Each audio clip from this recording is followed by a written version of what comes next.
The Great Hall of the Galactic Council was a circle of silver and light. It was so large that clouds sometimes formed near the high ceiling.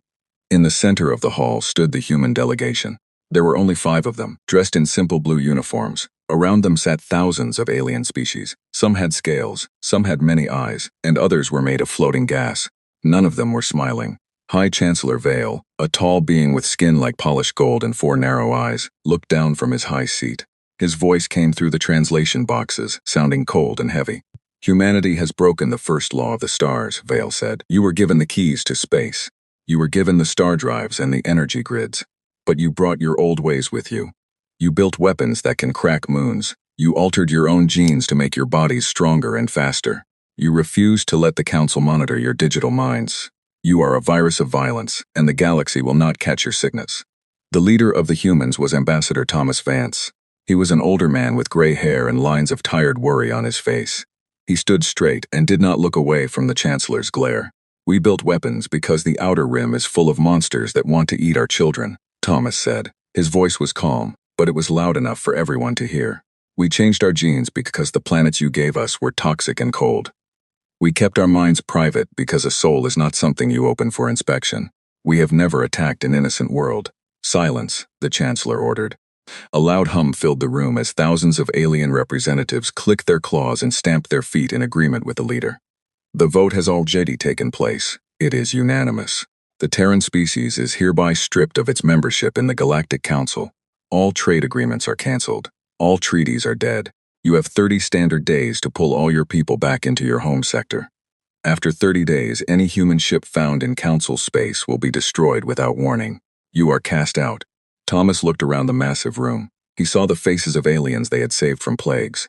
He saw species they had traded with for 100 years. Every single one of them looked away or stared with cold hatred. Humanity was entirely alone. "Very well," Thomas said softly. He did not beg. He did not cry. He turned his back on the highest power in the galaxy and walked out of the hall. His 4 aides followed him, their boots clicking firmly against the silver floor. The journey back to Earth was quiet. The human transport ship was small, and outside its windows, the bright lights of the hyperlanes began to switch off one by one. The Council was already blocking human access to the Galactic Travel Network. They were forcing humanity back into the dark. When Thomas arrived on Earth, the world was in a state of quiet panic. The news had traveled faster than his ship. Leaders from every continent and city were waiting for him in the grand meeting room in Geneva. The screens on the walls showed millions of people gathering in streets, looking up at the sky with fear. "Is it true?" asked General Marcus Cole. He was a large man with a deep scar across his neck, a memory of a border war with pirate forces. "Did they really throw us out?" "Yes," Thomas said, sitting down heavily. "They gave us 30 days. We have to bring back every miner, every scientist, every trader, and every tourist. If they stay past the deadline, they will die." "But our sector is empty," cried President Elena Ruiz, the leader of the unified Earth nations. "The solar system is crowded, and the 3 colony worlds we have near Sol are barely able to grow enough food. The Council deliberately gave us poor worlds when we joined them. If we are trapped here, our economy will crash. In 100 years, we will starve and fight each other for crumbs. Then we will not stay here," a new voice said. Everyone turned to look at the end of the table. A young woman stood up. Her name was Dr. Clara Elson, the chief scientist of the Terran Advanced Physics Laboratory. She was young, but her eyes were bright with a fierce energy. "What do you mean, Clara?" Elena asked, leaning forward.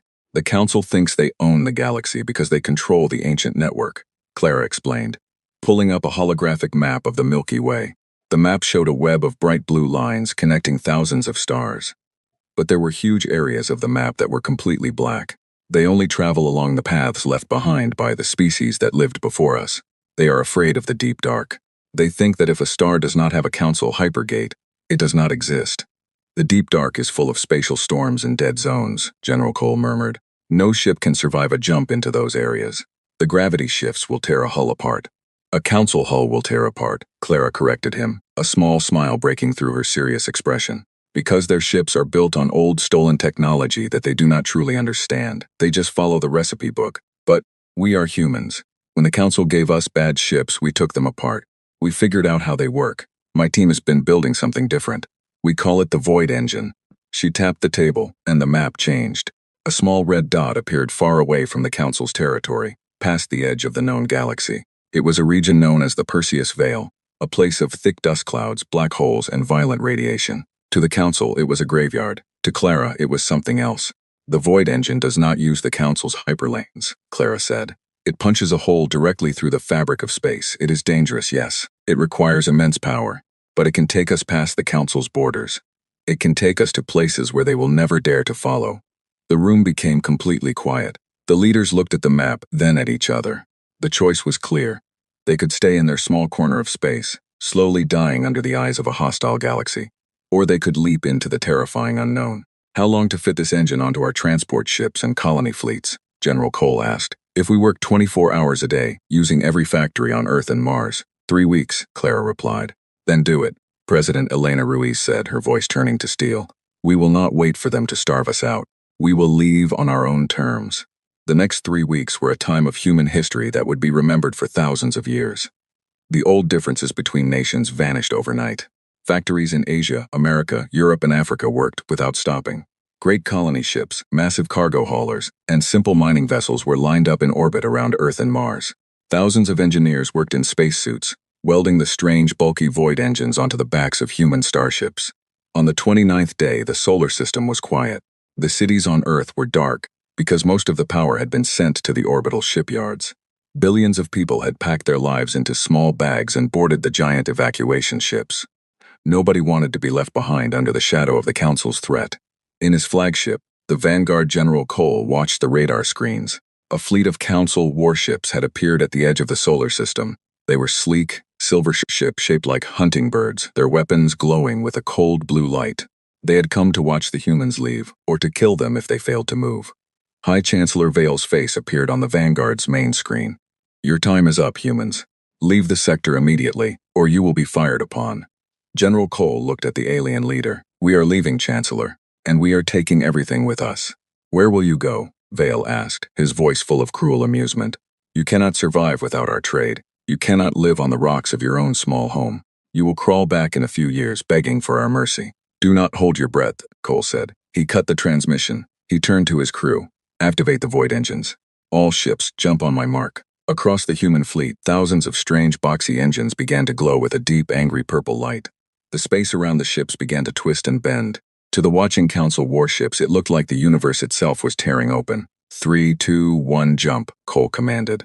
With a flash of purple light that lit up the entire solar system, more than 10,000 human ships vanished at the exact same moment. They did not fly away down a hyperlane.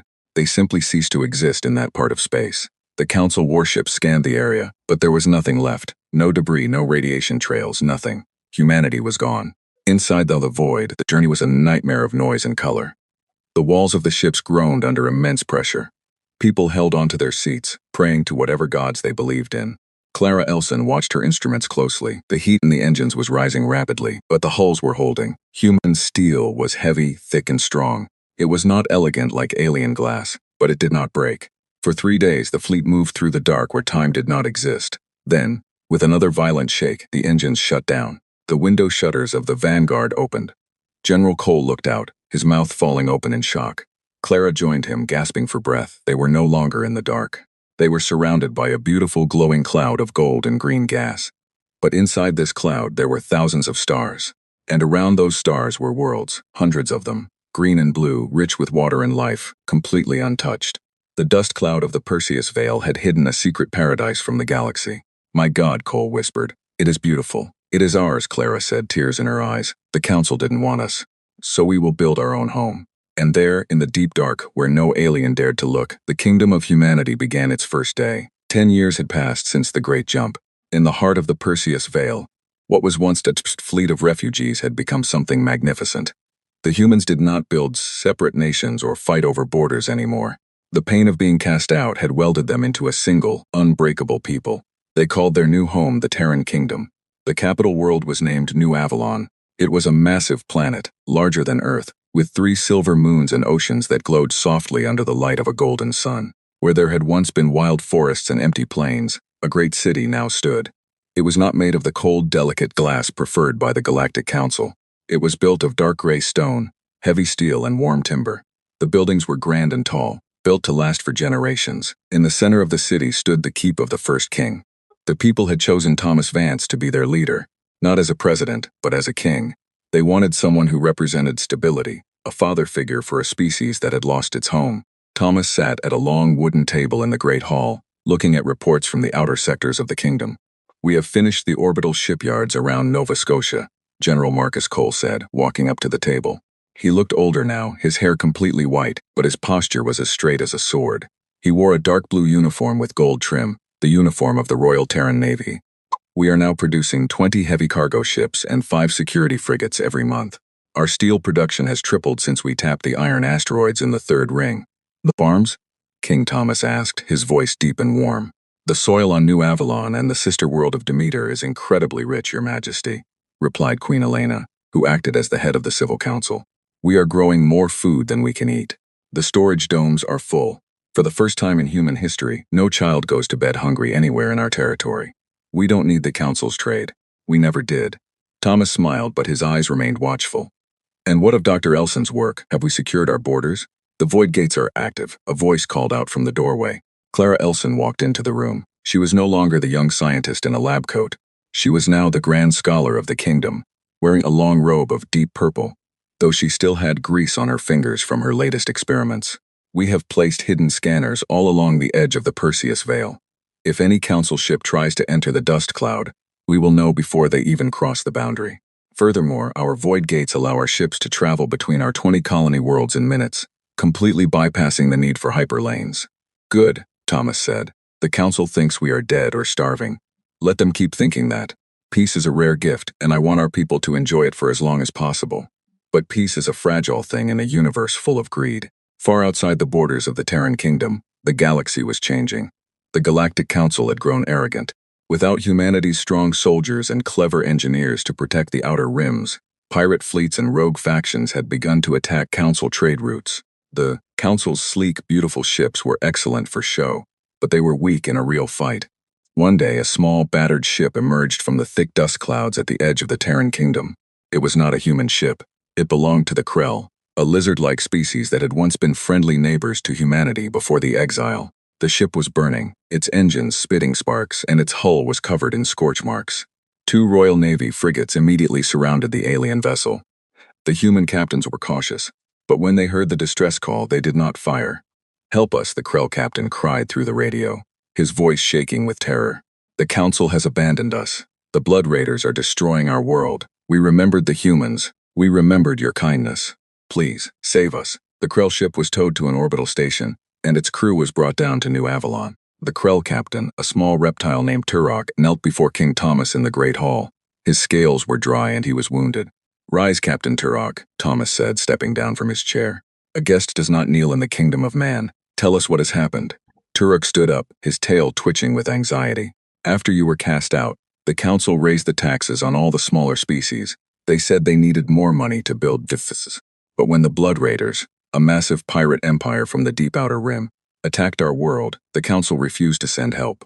They said our planet was not economically vital to the core worlds. They left us to die. My people are being taken as slaves. I remembered that humanity used to protect the weak. I risked everything to fly through the death cloud to find you." The Great Hall became dead silent. The human generals and advisors looked at each other. Many of them remembered how the Krell representative had voted to exile humanity 10 years ago. They had stood by and done nothing while humans were forced from their homes. "Why should we help them?" General Cole asked privately to the king, his voice low and harsh. "They watched us leave. They did nothing to help us when we were cast out. Let the Council fix its own mess." King Thomas looked out the high window of the hall, looking down at the beautiful, peaceful city of New Avalon. He saw human children playing in the streets below, safe and happy. "If we leave them to die, Marcus, then we are no better than the Council," Thomas said softly. "The Council cast us out because they feared our nature. They thought we were monsters. If we act like monsters now, then they were right. We did not build this kingdom just to hide in the dark while the universe burns. We built it to be a beacon of light." The king turned back to Captain Turok. "The Terran kingdom will help you, Captain. We will show your people and the galaxy what happens when you ask humanity for aid." General Cole sighed, but a fierce smile grew on his face. "Well, boys, it looks like we are going to war. Let's see how our new toys work." For the past 10 years, humanity had not just built farms and cities. They had also built a military designed for a single purpose, to ensure that no one could ever force them into exile again. They had created the dreadnoughts, massive warships 3 times the size of anything the Council possessed.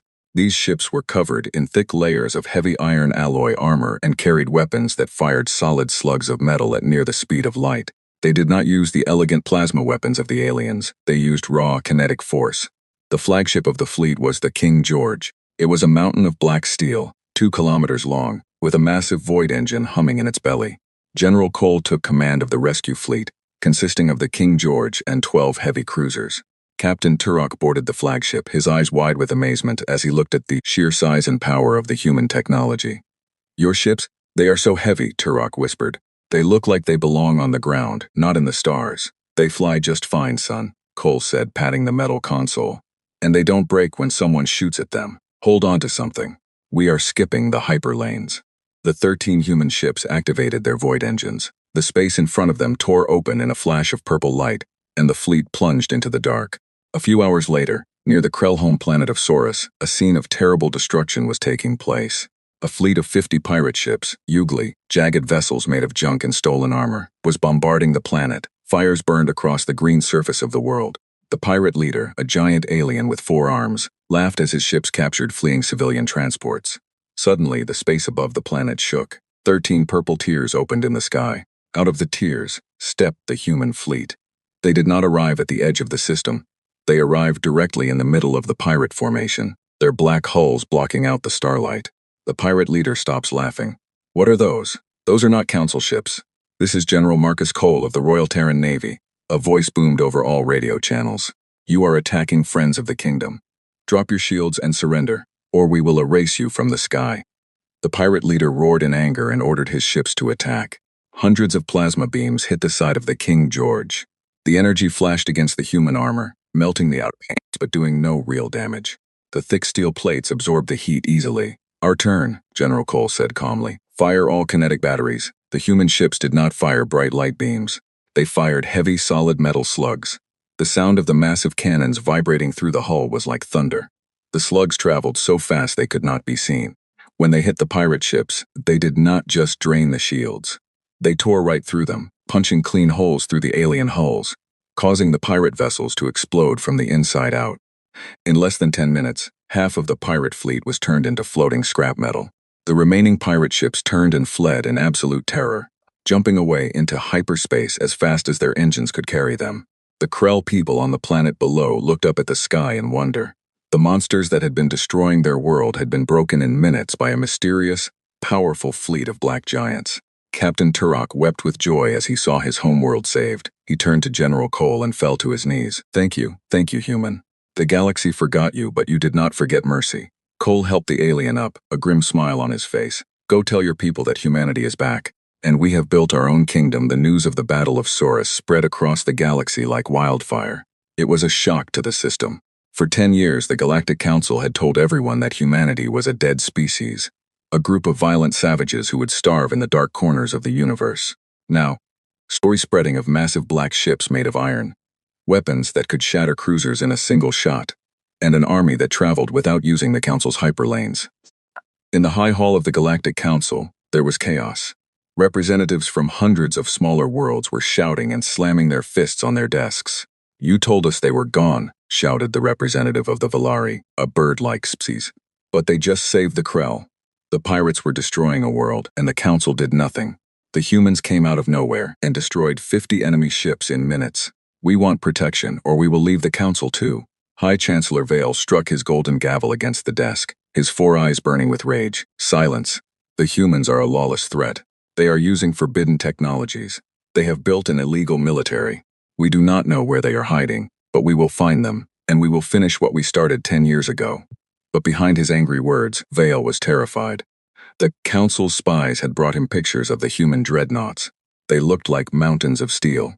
The Council's sleek, elegant ships were built for speed and beauty, not for enduring the brutal kinetic pounding that the humans used. While the Council argued, the Terran kingdom was growing. The Krell had officially asked to join the kingdom. They did not want to be subjects. They wanted to be allies. King Thomas Vance welcomed them with open arms. He did not force them to change their culture or give up their laws. He only asked for 2 things: free trade and a promise to help protect each other. Soon, other small species began to send secret messages into the Perseus Veil. The Valari, the Grith, and the small aquatic species known as the Omara all sent secret ambassadors to New Avalon. They were tired of the Council's high taxes and lack of protection. They saw the human kingdom as a place of safety, freedom, and strength. King Thomas sat in the Grand Council room of New Avalon, surrounded by human leaders and the new alien ambassadors. The room was warm, filled with the smell of fresh food and the sound of soft music. It was a sharp contrast to the cold, sterile hall of the Galactic Council. "We welcome you all," King Thomas said, standing at the head of the table. He wore a simple golden crown, but his clothes were still those of a practical leader. "The Council told you that space belongs to them. They told you that you must obey their rules or be left to die. We believe that space is big enough for everyone to be free. The Terran Kingdom is not an empire. We do not want to rule you. We want to stand beside you." The Valari ambassador, a proud bird with blue feathers, bowed his head. "King Thomas, the Council is preparing for war. They are gathering a massive fleet. Chancellor Vale is calling it a peacekeeping force. But we know the truth.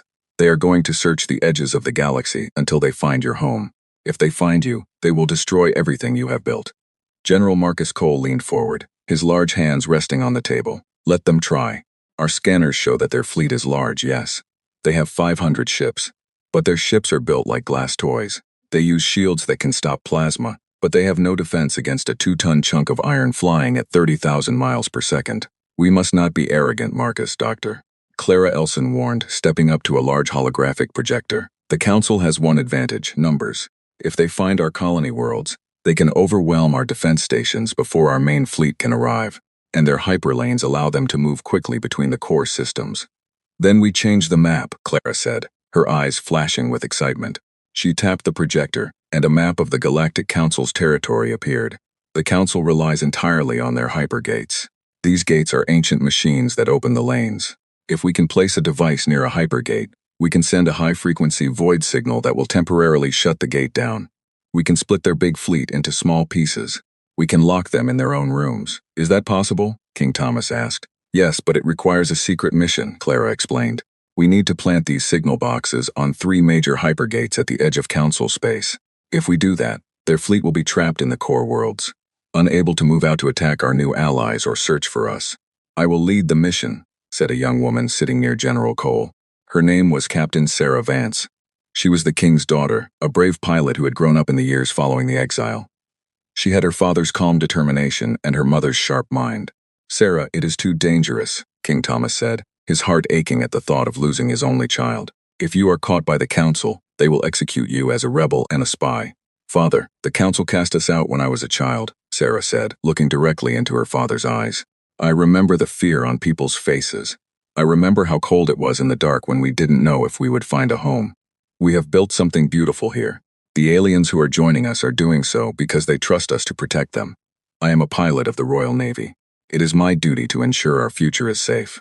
Thomas looked at his daughter for a long time. He saw the strength of humanity in her face, the refusal to back down, the courage to face the dark. He slowly nodded.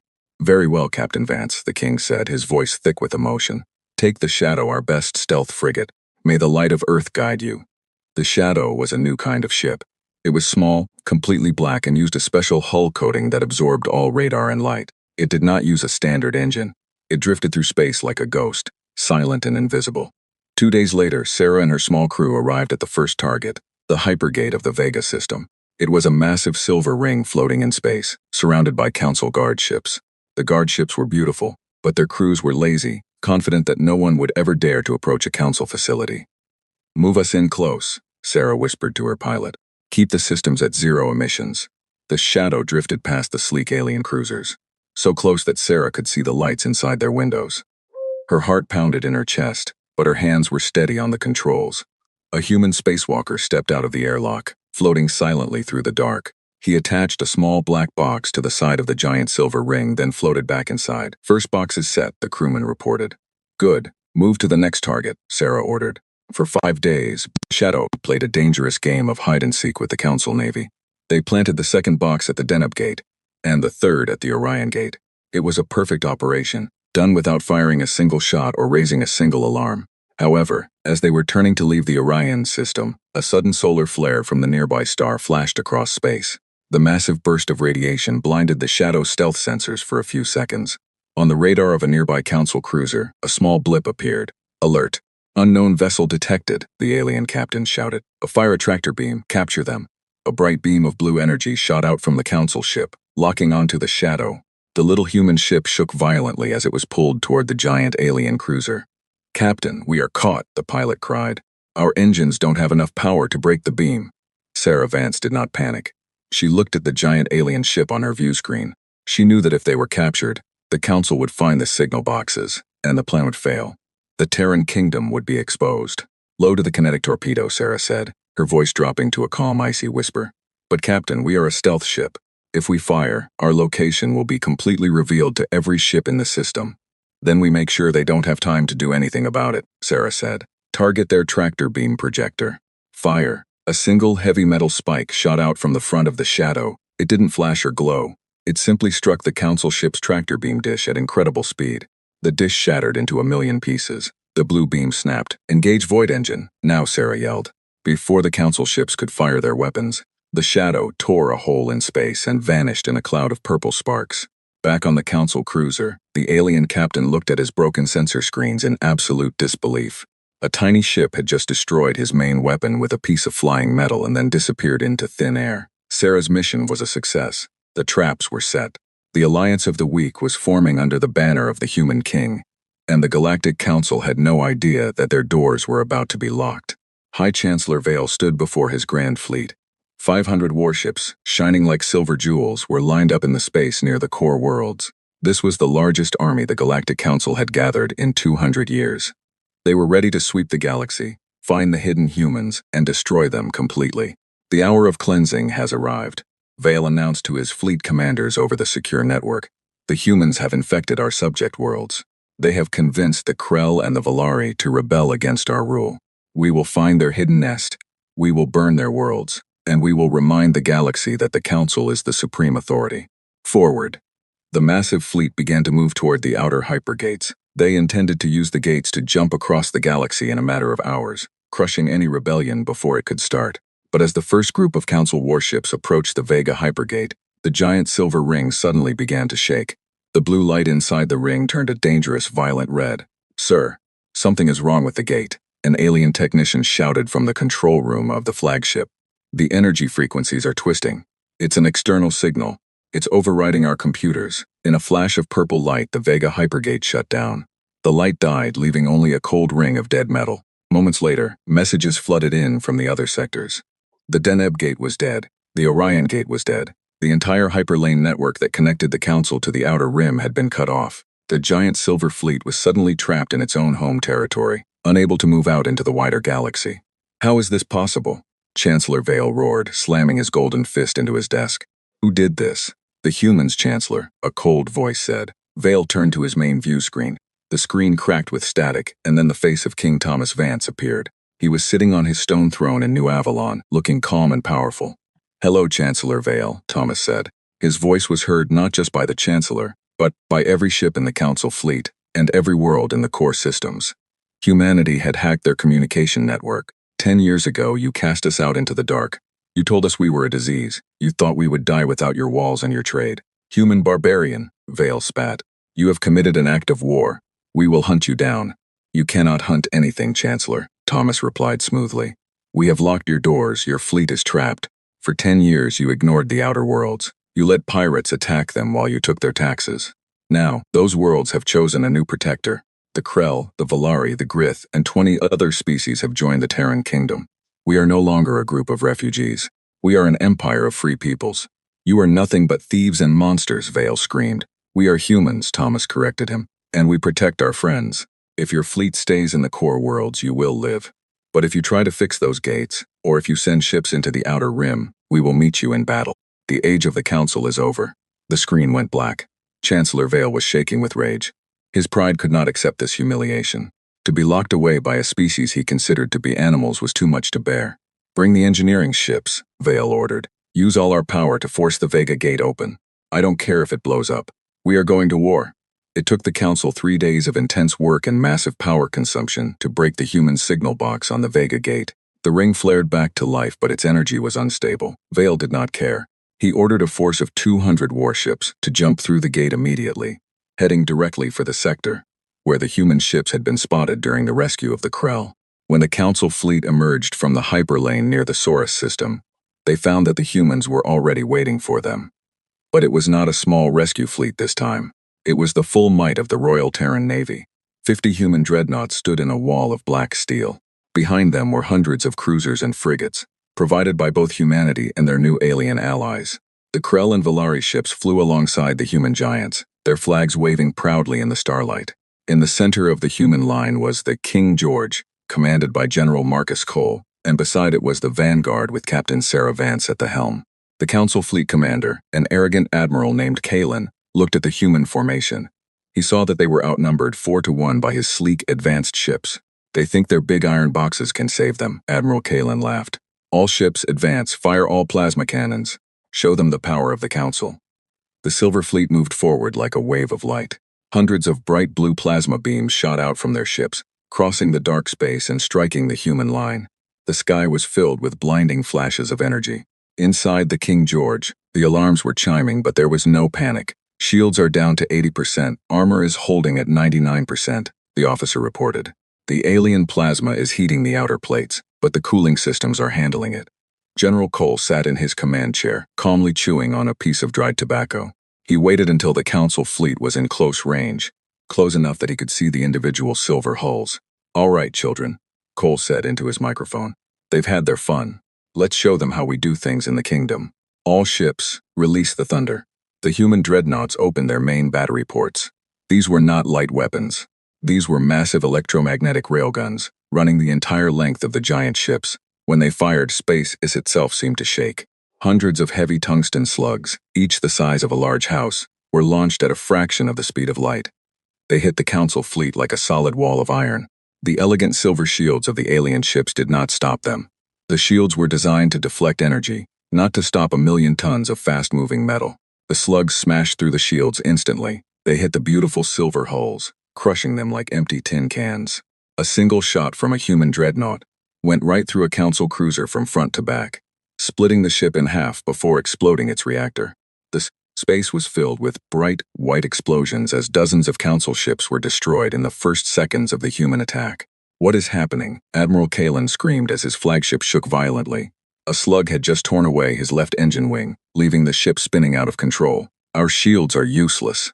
Their weapons are primitives. Why are they killing us?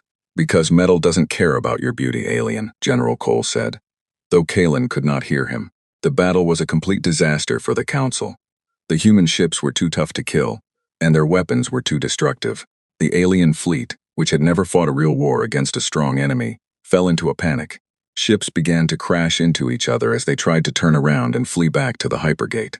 Captain Sarah Vance brought the Vanguard right into the middle of the retreating enemy. Her quick, agile frigate used smaller kinetic cannons to disable the engines of the fleeing ships, trapping them in the sector. This is Captain Sarah Vance, she announced to the surviving Council ships. Drop your weapons and shut down your engines. Your admiral is defeated. If you surrender, you will be treated with honor. If you fly, you will die. One by one, the silver ships shut down their lights. The great Council fleet had been broken in less than an hour. Admiral Kalen's burning flagship was captured, and the admiral himself was brought aboard, the King George. He was brought to the bridge, where General Cole was waiting for him. The alien admiral was shaking, looking at the human soldiers with a mixture of fear and hatred. You have won this day, human, Kalen hissed, but the Council has millions of soldiers. We will never stop until you are destroyed. General Cole walked up to the alien, looking down at him with cold, hard eyes. You see this uniform, Admiral? It's blue, like the sky of the world you took from us. We don't want your millions of soldiers. We don't want your core worlds. But if you ever come back to our side of the fence, we won't just break your fleet. We will come to your Golden Hall, and we will pull your Chancellor off his high seat. Cole turned away. Take him to the brig, and send a message to Chancellor Vale. Tell him the tax collection is closed. The victory at the Saurus system changed the face of the galaxy forever. The Galactic Council was no longer the supreme power. They were now a frightened old regime, locked behind their broken hypergates, while the outer rim of the galaxy celebrated its freedom. The smaller species no longer feared the gold and silver of the core worlds. They looked to the deep dark of the Perseus Vale, where the black dreadnoughts of humanity kept the peace. On New Avalon, the day of celebration had arrived. It was the 10th anniversary of the Great Jump, and the victory over the Council fleet had made it a historic event. The streets of the capital city were filled with millions of people, humans, Krell, Valari, Grith, and many others. They walked together, sharing food, singing songs, and waving the banner of the Terran Kingdom, which showed an image of the planet Earth surrounded by a golden crown. Inside the keep of the first king, a grand ceremony was taking place. The great hall was filled to capacity. King Thomas Vance stood at the end of the hall, wearing his royal robes. Beside him stood Queen Elena, General Marcus Cole, and Dr. Clara Elson. Walking down the center of the room, under the proud gaze of thousands of onlookers, was Captain Sarah Vance. She was dressed in her dress uniform, her face calm and proud. She knelt before her father. "Captain Sarah Vance," King Thomas said, his voice echoing through the loud hall, "for your courage in the face of danger, for your brilliant service in securing our borders, and for your defense of our allies, I hereby name you the commander of the Royal Fleet. Rise, Admiral Vance." The hall exploded with cheers and applause.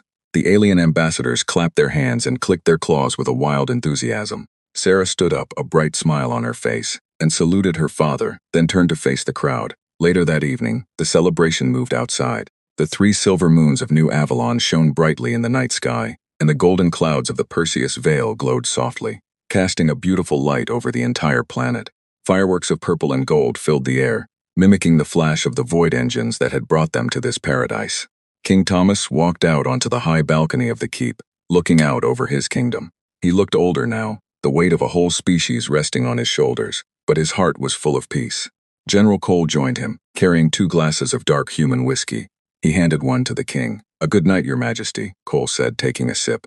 "The boys in the shipyard say we have 5 more dreadnoughts finishing construction next week. The Allies are sending their own young people to train in our academies. We are building a combined fleet. It is more than I ever dreamed of," Marcus Thomas said, looking at the happy crowds below. "When we were standing in that silver hall in the council core, being told that we were trash, I thought it was the end of human history. I thought we were going to die in the dark." "Humanity doesn't die in the dark, Thomas," Cole said with a small laugh. "We just build a bigger flashlight. The council thought they could break us by taking away our home. They forgot that home isn't a place. It's the people. It's the spirit." Clara Elson walked out onto the balcony, holding a small electronic tablet. She looked up from her screen, a warm smile on her face. "Your Majesty, I have some interesting data from our long-range scanners." "What is it, Clara?" "More council ships," Thomas asked, his eyes narrowing slightly. "No," Clara replied, turning her screen so the kids could see. It showed a map of the galaxy, but the black areas, the unexplored zones outside council control, were beginning to open up. The council is falling apart. Several more core worlds have just cut their ties with Chancellor Vale. They are refusing to send him resources. But more importantly, our scouts have found 3 new human colony signals far to the galactic south. "Other humans?" Sarah Vance asked, joining them on the balcony. "I thought we brought everyone with us during the Great Jump." "These are the ones who were lost during the old corporate wars, before we even joined the council," Clara explained. "They have been hiding in the deep space for 50 years. They heard about the Terran Kingdom. They heard about a place where humans are free and strong. They are flying toward us now. They want to come home." Thomas felt a tear slip down his cheek. He looked up at the stars, at the beautiful wild galaxy that had once been so hostile to his people. "Let them come," King Thomas said, his voice filled with a powerful pride. "Tell our fleets to meet them at the border. Give them an escort of honor.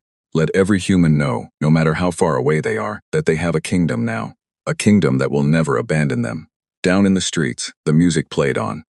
The human children and the alien children ran together through the parks, looking up at the beautiful fireworks.